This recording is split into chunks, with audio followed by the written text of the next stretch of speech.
Halo gengs, apa kabar kalian semua? Semoga baik-baik aja ya. Gimana puasanya? Mudah-mudahan lancar ya. Nah, di video kali ini saya akan mengulas alur cerita film yang menurut saya cukup seru ya. Karena filmnya bertema action misteri gitu. Di film ini menceritakan tentang usaha dari seorang sersan marinir pasukan Amerika yang mencari tahu dan ingin membalaskan dendam akan kematian teman-temannya yang ditembak oleh sniper tidak dikenal. Nah, apakah sang sersan berhasil bertemu dan membalaskan dendamnya kepada sniper misterius tersebut? Okelah, daripada penasaran, langsung saja kita ulas alur ceritanya berikut ini. Tapi sebelum lanjut, buat kalian yang belum subscribe, silahkan klik dulu tombol subscribe-nya di bawah dan aktifkan lonceng notifikasinya agar tak ketinggalan video alur cerita film seru lainnya dari channel Agusti 5 ID. Oke.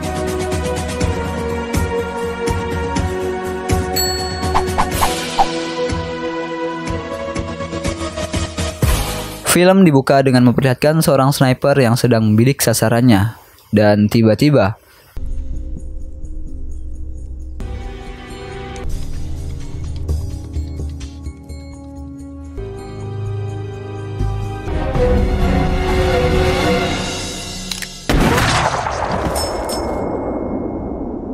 film Sniper Reload pun dimulai.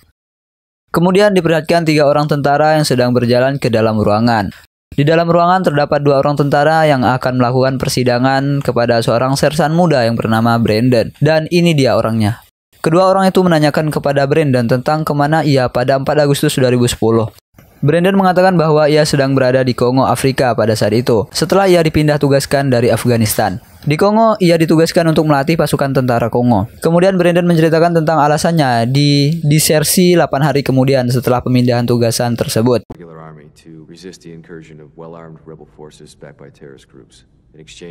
Can you describe the events that led to you going AWOL 8 days later?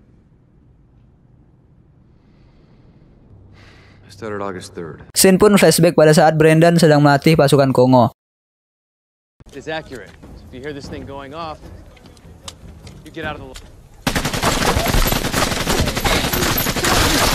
Tidak berapa lama, Kapten Nelson bersama Sersan Brandon dipanggil untuk menghadap Kolonel Jagger tanpa ayam ya.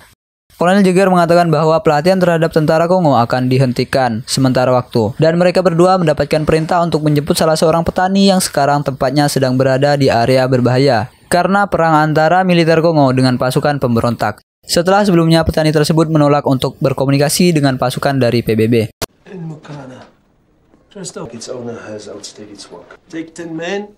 Brandon yang sedang fitness bersama pasukan lain melihat kedatangan seorang perempuan yang itu adalah atasan dari Brandon.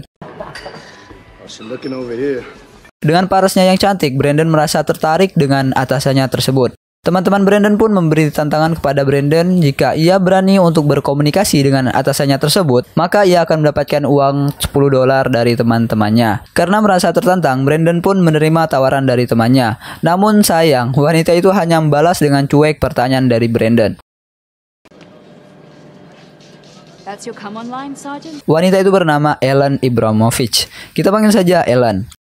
Walaupun gagal untuk dekat dengan wanita tersebut, namun Brandon tetap memenangkan taruhan dari temannya itu untuk bisa berbicara dengan wanita tersebut dan mendapatkan uang $10 yang dijanjikan.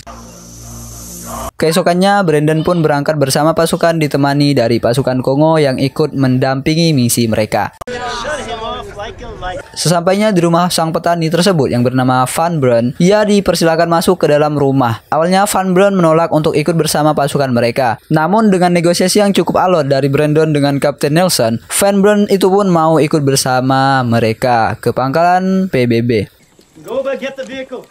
Pada saat hendak masuk ke mobil, pasukan mereka mendapat serangan dari seorang tidak dikenal.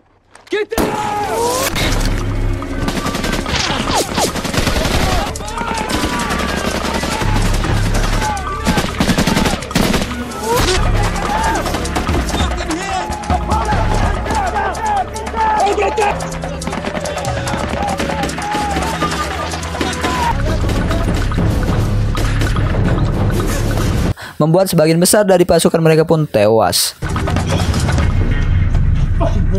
Brandon dan pasukannya yang masih selamat bersembunyi di bekas box peti kemas kontainer. Van Brunt yang tiba-tiba ngotot ingin masuk kembali ke dalam rumahnya justru terkena tembakan dari sniper tersebut yang langsung saja membuatnya tewas.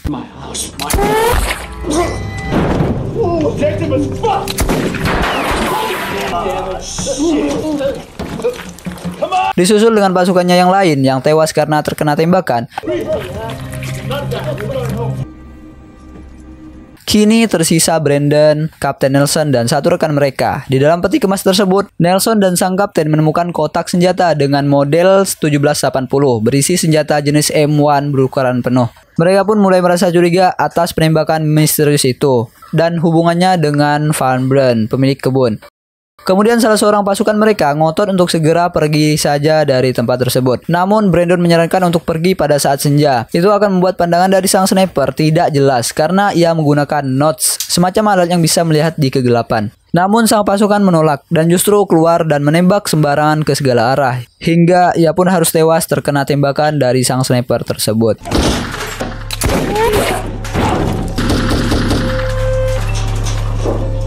Brandon pun memiliki ide agar mereka berdua berlari ke arah pohon untuk bersembunyi. Sepakat mereka pun berlari sambil berusaha menembak sang sniper.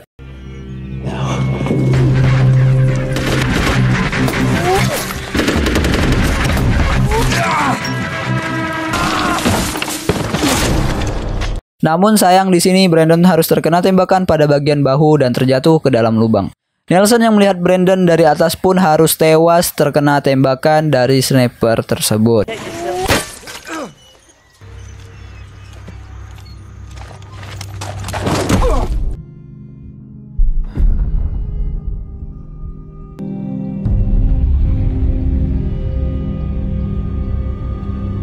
Saat tersadar, Brandon sedang berada di rumah bapak-bapak. Bapak-bapak itu sedang berusaha mengobati lukanya. Bapak-bapak itu bernama Martin Candler. Setelah selesai mengobati lukanya, Brandon meminta agar bapak-bapak itu mengantarkannya ke tempat tadi. Awalnya, bapak-bapak tersebut menolak melihat kondisi Brandon yang masih belum benar-benar sembuh. Karena dipaksa oleh Brandon, akhirnya bapak-bapak tersebut pun mau mengantarnya ke rumah tempat ia ditemukan tadi.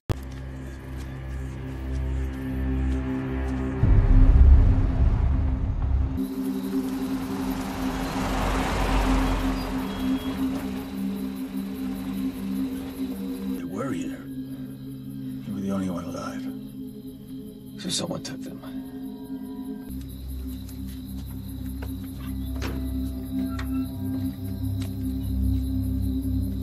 Saat berada di dalam rumah tersebut, Brandon yang sedang mencari jejak dari orang yang menembaknya itu malah ditodong senjata oleh anak dari Van Brunt.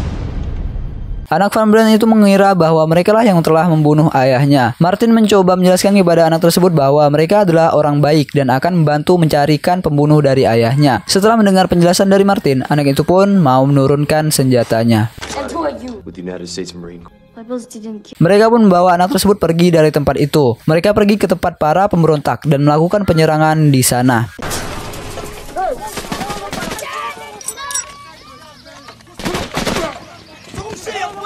Kelly, get down!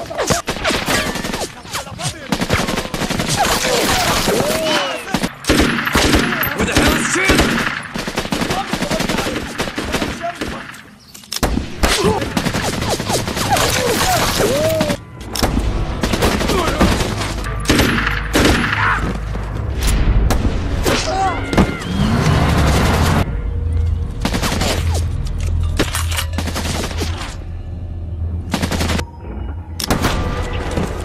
Martin dan Brandon pun memutuskan untuk berpisah di tempat tersebut karena Brandon akan membawa anak tersebut ke pangkalan PBB di perbatasan.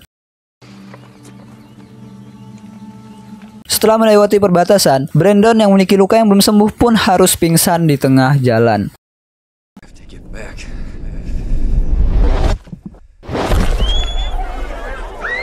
Kemudian scene beralih kepada seorang pria yang sedang melatih para sniper. Tak lama beliau mendapatkan surat dari bawahannya. I have no rank. Kembali kepada Brandon yang kini sudah sadar dari pingsannya. Tiba-tiba Brandon dikejutkan dengan kehadiran pelatih sniper yang tadi. Pelatih tersebut bernama Miller. Miller memberikan nasihat kepada Brandon tentang bagaimana menjadi seorang sniper yang handal. Miller ini adalah teman dari ayahnya Brandon. Maksud kedatangan dari Miller itu sendiri ingin mengajak Brandon kembali pulang ke Amerika. Brandon menolak ajakan dari Miller tersebut sebelum ia bisa menemukan sniper yang telah membunuh rekan-rekannya. Lalu ketika Brandon sedang tertidur, ia dibangunkan oleh Miller dan membawanya ke suatu tempat. Di tempat itu ia diajarkan bagaimana menjadi seorang sniper yang sesungguhnya, yang dimana Brandon diminta oleh Miller untuk membunuh seorang musuh dengan senapan. Karena Brandon merasa heran kenapa harus membunuh orang tersebut tanpa alasan yang jelas, Brandon pun menolak. Miller merasa kecewa kepada Brandon karena jika ingin menjadi seorang sniper, ia harus melakukan seluruh perintah tugas yang diberikan tanpa banyak bertanya. Kemudian Miller memperlihatkan ternyata senjata itu tidak ada pelurunya alias kosong. Jadi Miller hanya ingin mengetes Brandon saja. Keesokannya, Brandon ditanyai oleh kolonel tentang peristiwa yang menimpanya di rumah petani itu. Di sana juga terdapat Kapten Ngoba yang ikut serta dalam penjemputan sang petani kemarin. Kapten Ngoba ditanyai oleh kolonel kenapa ia kabur saat sedang baku tembak. Kapten Ngoba mengatakan bahwa itu merupakan salah satu taktik dalam perang. Perang apaan kabur kayak gitu? Dan beberapa pertanyaan lainnya. Setelah selesai semua pertanyaan yang diajukan, Kapten Ngoba pun disuruh pergi. Brandon yang mendapatkan laporan dari Ellen melalui data yang diperoleh bahwa yang menyerangnya adalah pasukan pemberontak dengan menggunakan senjata dari Soviet, senapan sniper 7,82 mm, yang jika disimpulkan menurut Brandon bahwa yang menyerangnya itu adalah merupakan bagian dari pasukan milik Amerika itu sendiri, M24 US Sniping System Barrel. Namun kolonel tidak mempercayai analisis dari Brandon dan Ellen jika pasukan yang menembaki mereka itu merupakan bagian dari tentara Amerika dan meminta untuk jangan terlalu dalam mencari tahu karena itu tidak penting baginya. Brandon pun marah atas sikap kolonel yang seolah-olah tidak peduli dengan pelaku yang telah membuat rekan-rekannya tewas. But it must have been a squad that returned and sanitized the scene. We'll never know. Thank you for your report. Setelah keluar, Brandon menghampiri anak dari Van Brunt dan menanyakan apakah ayahnya pernah terlibat masalah dengan pasukan Kongo atau pemberontak. Sang anak mengatakan bahwa ayahnya selalu bekerja sama dengan keduanya dan tidak mungkin kedua pihak itu yang telah membunuh ayahnya. Brandon pun semakin bingung. But he would let the soldiers come to our plantation with the rebels, tribes, and malam harinya terlihat Brandon dan Elena yang sedang makan malam berdua. No. Dilanjutkan dengan silaturahmi kelamin setelah pulangnya. Kemudian Brandon bergegas untuk mulai mencari siapakah sniper tersebut. Lalu ia bertemu dengan Miller dan bertanya kepada Brandon, akan pergi kemanakah ia? Brandon memberitahukan bahwa ia akan pergi ke Kongo untuk mencari sang sniper itu sendiri. Miller mengatakan bahwa itu sama saja dengan bunuh diri. Namun Brandon yang sudah memiliki tekad yang bulat mengabaikan perkataan dari Miller tersebut. Siangnya, saat di perjalanan, ia bertemu dengan pasukan pemberontak Kongo yang sedang mengendarai mobil. Brandon pun segera bersembunyi.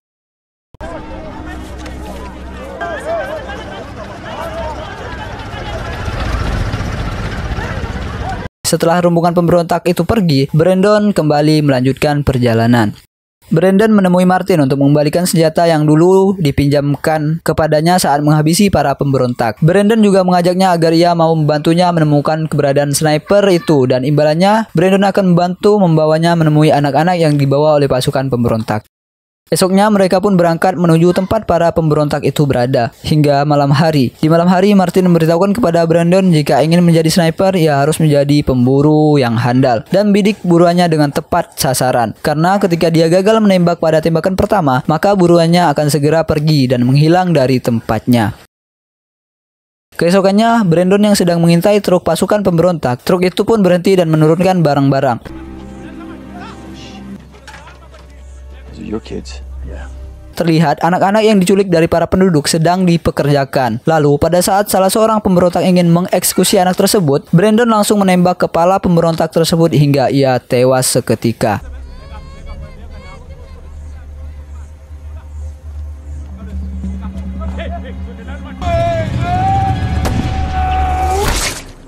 Dan baku tembak antara sang sniper Brandon dan pemberontak pun terjadi.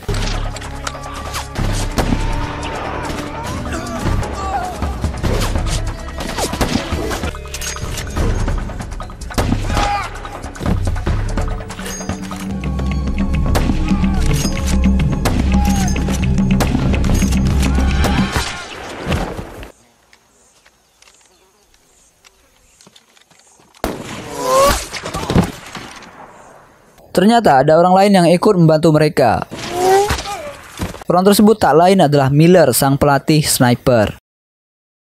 Miller mengatakan bahwa orang yang mereka cari yaitu sniper yang telah membunuh Van Brunt dan membantai teman-teman Brandon adalah merupakan mantan anak buahnya sendiri. Ia dijuluki dengan nama Italia, walaupun dia bukan dari Italia maupun orang Somalia, melainkan ia adalah orang Amerika sama seperti mereka. Sniper itu hanya mengikuti perintah dari atasannya. Orang-orang yang mereka bunuh adalah korban sampingan, sedangkan target utama dari sang sniper adalah Van Brunt. Brandon pun heran, apakah yang menembaki teman-temannya adalah orang mereka sendiri? Miller mengatakan bahwa sniper itu hanya menjalankan perintah dari atasannya, sehingga ia tidak akan memilih siapapun targetnya. Miller juga mengatakan bahwa maksud dari mereka membunuh Van Brunt adalah karena mereka tidak ingin Van Brunt sampai membocorkan informasi sensitif milik orang yang memerintahkan sniper tersebut. Miller juga mengatakan bahwa maksud dari mereka membunuh Van Brunt adalah karena mereka tidak ingin Van Brunt sampai membocorkan informasi sensitif milik orang yang memerintahkan sniper tersebut. Dan maksud kedatangan si Miller sendiri ingin membawa Brandon kembali ke Amerika sebelum ia terbunuh oleh sang sniper tersebut. Karena Brandon merupakan anak Tom Beckett, sniper hebat yang telah mengajarkan Miller tentang cara menjadi sniper. Sehingga mendengar anak Tom Beckett menjadi korban penembakan dari sniper, ia segera terbang ke Kongo. Kemudian Brandon pun menelpon Ellen dan mengatakan untuk meminta bantuan agar dikirim ke tempatnya sekarang, karena kini ia sudah tahu siapa dalang di balik pembantaian ini semua. Ellen pun mendatangi Kolonel Jagger dan minta bantuan untuk dikirim ke lokasi Brandon, karena sekarang Brandon sudah tahu siapa dalang dari penembakan tersebut. Namun Kolonel Jagger menolaknya dan mengatakan bahwa terlalu bahaya dan butuh waktu lama untuk meminta izin ke pusat jika ingin mengirimkan pasukan bantuan. Namun Ellen mengatakan bahwa tidak perlu siapapun untuk pergi ke sana, cukup dirinya sendiri yang akan pergi. Sehingga Kolonel mengizinkannya dan memerintahkan beberapa anak buah Kapten Ngoba untuk ikut menemani Ellen. Brandon dan Miller bersiap-siap menempati posisi masing-masing sebelum Ellen bersama pasukannya datang. Ellen dan 4 pasukannya pun tiba di lokasi tersebut. Kapten Ngoba juga ikut datang ke tempat itu. Pada saat Ellen mencari Brandon di sebuah rumah, ia langsung disergap oleh Brandon dan memintanya untuk tetap diam.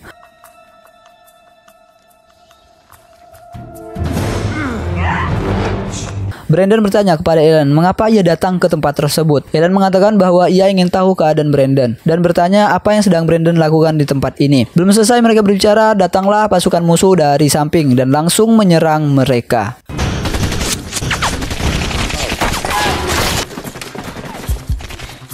Why are they shooting us? I'll explain later.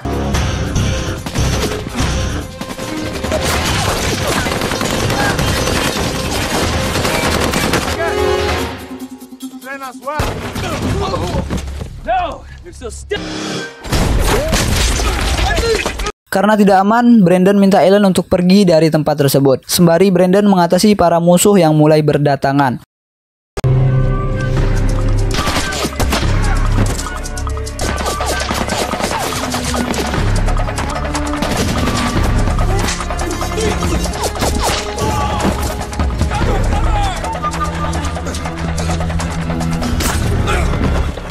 Melihat pasukannya kalah, Kapten Ngoba pun pergi dari situ dengan menggunakan mobil dan langsung saja dikejar oleh Brandon. Ketika Miller hendak berdiri dari tempatnya, ia terkena tembakan dari sniper lain.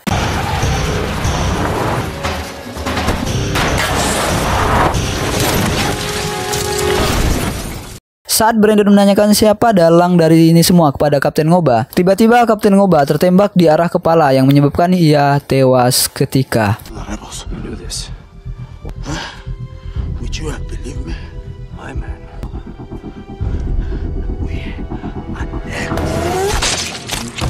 Dan inilah sang sniper itu.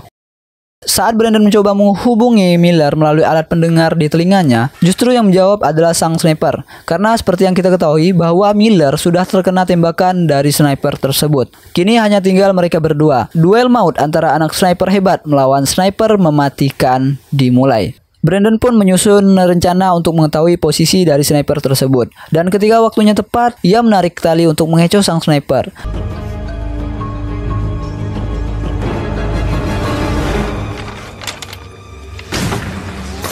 Sehingga sekarang Brandon mengetahui posisi sniper itu dan berhasil menembak ke arah sniper tersebut, yang menyebabkan skop sniper itu pecah dan mengenai pelipisnya. Pertarungan pun hingga malam hari. Brandon yang masih bisa berkomunikasi dengan sang sniper itu mencoba mengecohnya dengan akan meledakkan sebuah tong berisi bahan bakar. yang jika tong itu meledak akan merusak notch scope yang dimiliki oleh sang sniper, yang pastinya itu akan membuat sniper tersebut tidak bisa melihat beberapa saat, sehingga Brandon bisa dengan mudah menyergap sniper tersebut dari arah belakang. Well, that wasn't even close. Thanks to you.